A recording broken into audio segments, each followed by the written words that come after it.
नमस्कार, जनता टीवी देख रहे हैं आप। आपके साथ मैं हूं अंजलि भंडारी और रुक करेंगे देवभूमि उत्तराखंड की खबरों की ओर। बड़ी खबर के साथ शुरुआत इस बुलेटिन की करेंगे। तो बड़ी खबर, बड़ी जानकारी आ रही है, उसका रुख यहाँ पर कर लेते हैं। रुड़की के खलियर में बेकाबू स्कॉर्पियो का कहर देखने को मिला है। बता दें, तेज रफ्तार कार ने 3 लोगों को रौंद दिया है।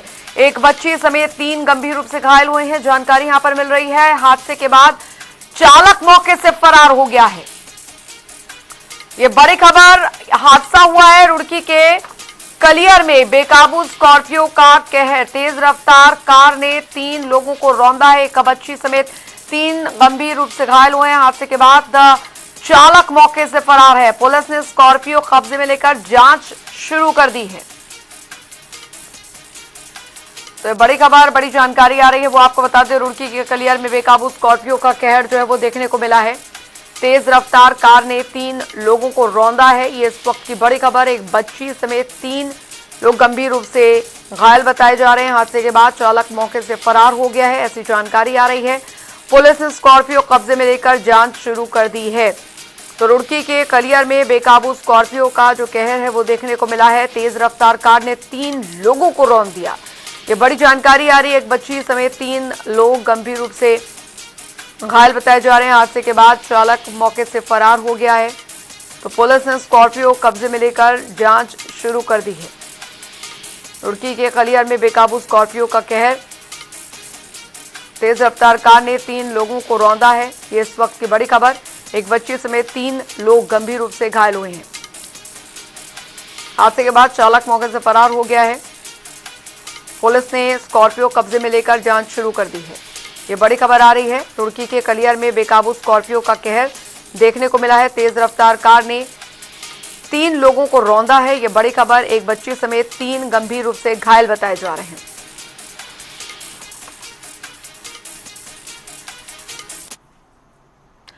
चलिए खबरों में आगे बढ़ेंगे। उधर आपको बता दें कि विश्व प्रसिद्ध कैलाश मानसरोवर यात्रा की तैयारियां पूरी कर ली गई हैं और इस साल यात्रा 4 जुलाई को टनकपुर पहुंचेगी, जबकि पहला दल 5 जुलाई को टनकपुर से नाबिदांग के लिए रवाना होगा। कुमाऊं मंडल विकास निगम के अनुसार इस बार 10 दलों में करीब 50-50 श्रद्धालु यात्रा करेंगे। ये यात्रा उत्तराखंड के लिपुलेख दर्रे से होते हुए तिब्बत चीन में प्रवेश कर कैलाश मानसरोवर तक पहुंचेगी। निगम के महाप्रबंधक मनीष कुमार ने बताया कि यात्रियों के आवास, भोजन और परिवहन की सभी व्यवस्थाएं पूरी कर ली गई हैं। विगत वर्षों की भांति इस बार भी कैलाश मानसरोवर यात्रा प्रारंभ हो रही है और 4 जुलाई को यात्रा दिल्ली से चल करके टनकपुर पहुंचेगी, जहां इसका पहला रात्रि विश्राम होगा। 4 जुलाई रात्रि विश्राम के बाद 5 जुलाई से ही आगे के लिए प्रस्थान करेगी। गुंजी और नाबिडांग जो भी रास्ते के पड़ाव पड़ते हैं वहाँ से होते हुए। तो KMVN का इसमें महत्वपूर्ण सहयोग रहता है और KMVN की ओर से रुकने की, उनके भोजन की और उनके ट्रांसपोर्टेशन की विगत वर्षों की भांति तैयारियां इस बार भी पूरी हो गई हैं और इस बार हमारा प्रयास होगा कि वो यहाँ से एक अच्छा अनुभव लेकर कैलाश मानसरोवर के यात्री। उधर आपको बता दें, जिलाधिकारी मयूर दीक्षित ने निर्देशन में दरअसल मुख्य विकास अधिकारी डॉक्टर ललित नारायण मिश्र की अध्यक्षता में जिला कार्यालय सभागार में जन सुनवाई कार्यक्रम आयोजित किया गया। कार्यक्रम में विभिन्न विभागों से संबंधित 73 शिकायतें दर्ज की गई, जिनमें से 41 का मौके पर ही निस्तारण कर दिया गया। शेष शिकायतों को संबंधित विभागों को कार्रवाई के लिए भेजा गया है। जन सुनवाई में चकबंदी, पुलिस, बिजली और पेयजल से जुड़ी समस्याएं प्रमुख रही हैं। सीडीओ ने सभी विभागों को शिकायतों के त्वरित और गुणवत्तापूर्ण निस्तारण के निर्देश दिए हैं।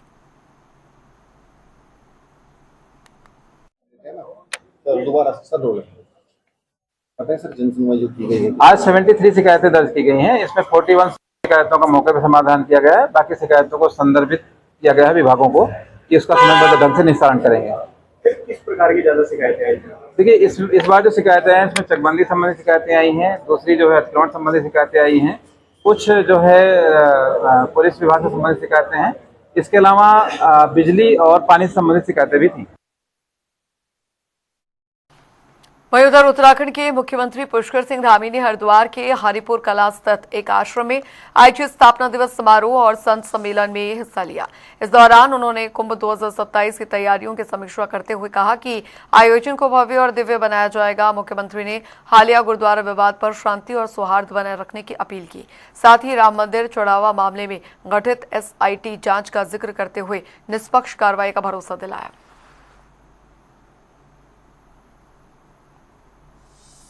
बहुत सुंदर अवसर है, बहुत दिव्य अवसर है। श्रीमद् भागवत भी यहाँ पर हो रही है और साथ में आज यहाँ विशाल संत सम्मेलन भी है।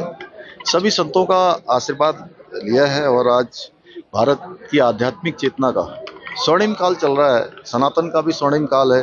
आदरणीय प्रधानमंत्री नरेंद्र मोदी जी के नेतृत्व में जो काम लंबे समय से रुके हुए थे, चाहे वो भगवान राम का मंदिर बन रहा हो, काशी का कॉरिडोर बनना हो या महाकाल लोक बनना हो, इसके साथ साथ देवभूमि उत्तराखंड में 4 धाम ऑल वेदर रोडें बननी हो, केदारनाथ बद्रीनाथ धाम का नवनिर्माण पुनर्निर्माण होना हो, शीतकालीन यात्रा चलनी हो या आदि कैलाश यात्रा चलनी हो, उन सभी पर आदरणीय प्रधानमंत्री जी के मार्गदर्शन में आज उत्तराखंड के अंदर अनेक काम हो रहे हैं। अभी हमारे यहाँ पर कुंभ का आयोजन भी होना है 2027 में, उसकी भी सब तैयारियां हो रही। सभी संतगणों का सभी का आशीर्वाद लिया है, उनके मार्गदर्शन में अच्छा मेला हो, अच्छा आयोजन हो, उसके लिए हम काम कर रहे हैं। नहीं, मेरी बात हुई है और हमने उनको कहा है कि हम निष्पक्ष रूप से करेंगे और कहीं पर कोई ऐसी बात नहीं है। देवभूमि उत्तराखंड सभी को समाहित करती है, सभी का सम्मान करती है और यहाँ पर हेमकुंड साहब भी है, यहाँ पर नानक मता साहब भी है, यहाँ रीठा साहब भी है। अनेक स्थल जो है यहाँ पर हमारे सिख धर्मगुरुओं ने स्थापित किए हैं। एक मान्यता है, तो सबका सम्मान करना हमारे राज्य की एक संस्कृति है, संस्कार है हमारे। सन्यासी साधु संतों ने ही सनातन की गौरवशाली परंपरा को अक्षुण्ण रखा है और अब हरिद्वार में कुंभ का भी आयोजन हो रहा है और ये इस समय सनातन का गौरव काल चल रहा है। यदि हम वैश्विक दृष्टि से कहें तो योग और अध्यात्म में तो भारत विश्व गुरु बन चुका है। शिक्षा में, चिकित्सा में, अनुसंधान में अलग अलग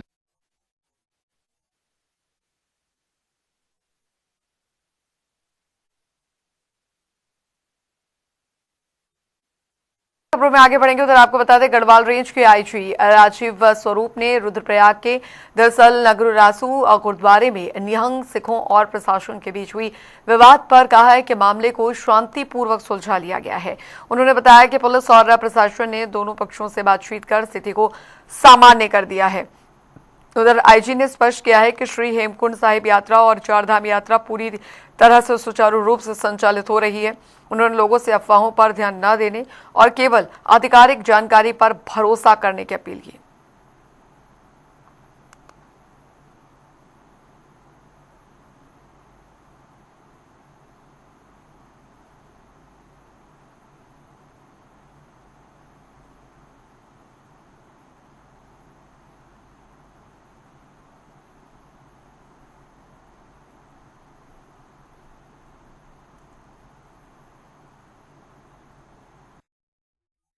जो घट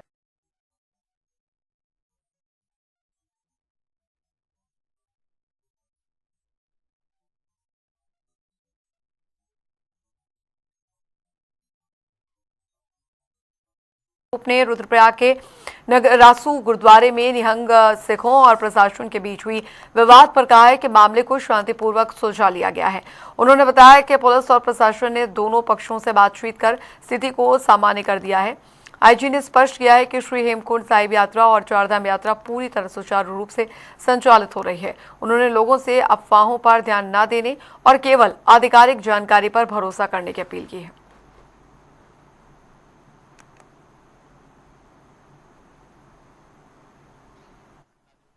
शुरू हुई।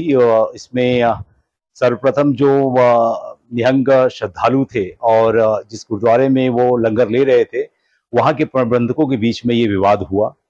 विवाद होने के बाद में प्रबंधक के द्वारा 112 पे कॉल की गई और फिर पुलिस ने वहाँ पे रिस्पॉन्ड किया। वहाँ पे गए, पुलिस को देखते ही जो कुछ ये निहंग श्रद्धालु थे, ये थोड़े डर से गए और उन्होंने अपने आप को ऊपर छत पे बंद कर लिया।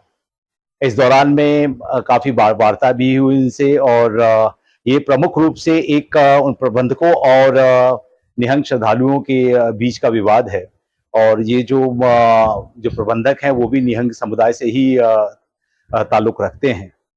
तो हमारे डीएम एसएसपी मौके पे गए, उनसे वार्ता की गई, उनको समझाया गया और अभी तक जो 7 श्रद्धालु थे उनमें 2 निहंग श्रद्धालु जो हैं वो अपने अपने गंतव्यों को चले गए हैं। अभी बिल्कुल ये पीसफुल माहौल है। हमारी जो श्री हेमकुंड की यात्रा है वो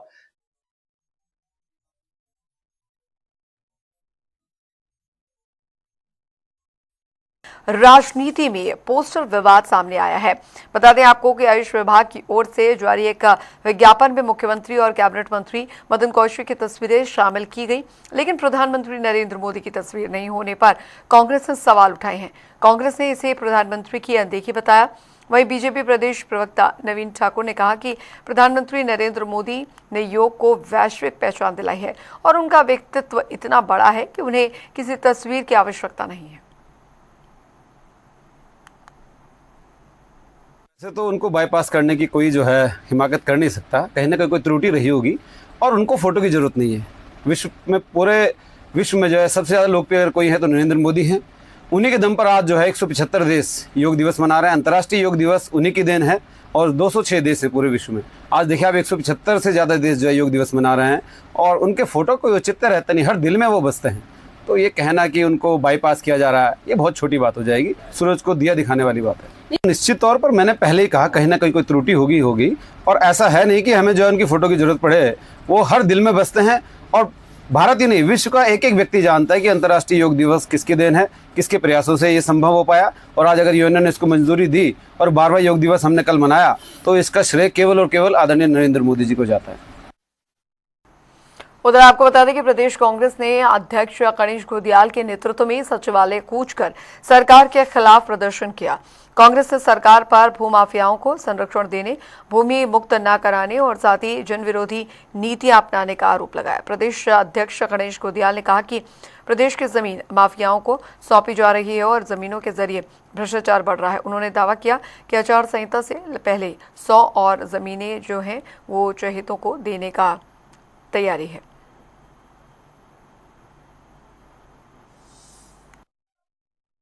बड़े शर्म की बात है इस सरकार के लिए कि आम लोग प्रश्न खड़े कर रहे हैं, विपक्ष प्रश्न खड़ा कर रहा है, यहाँ तक कि अब तो सत्ता पक्ष के लोग भी प्रश्न खड़े करने लग गए हैं। लेकिन सरकार को शर्म नहीं है, बेशर्मी से जो करना है वो करते जा रहे हैं और वो जो करना है वो इसलिए करते जा रहे हैं कि उनको ये लगता है कि जनता को हम फिर जो है किसी न किसी मुद्दे पर लपेट कर फिर वोट ले लेंगे।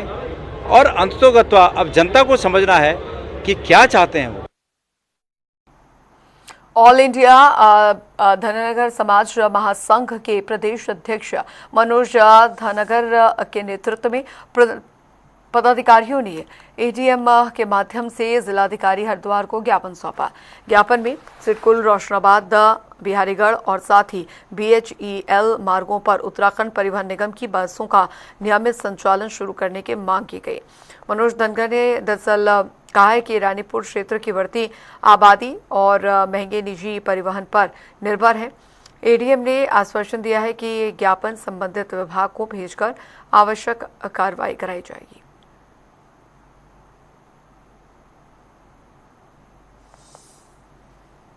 देखिए, ये ऑल इंडिया धनगर समाज महासंघ के द्वारा एक ज्ञापन प्रेषित किया गया है, जिसमें उनके द्वारा ये कहा गया है कि बिहारीगढ़ से लेकर और जो रोशनाबाद का एरिया है, यहाँ पे इंडस्ट्रियल गतिविधियां जो बड़ी हैं, तो यहाँ पे पब्लिक ट्रांसपोर्ट की मांग उनकी है।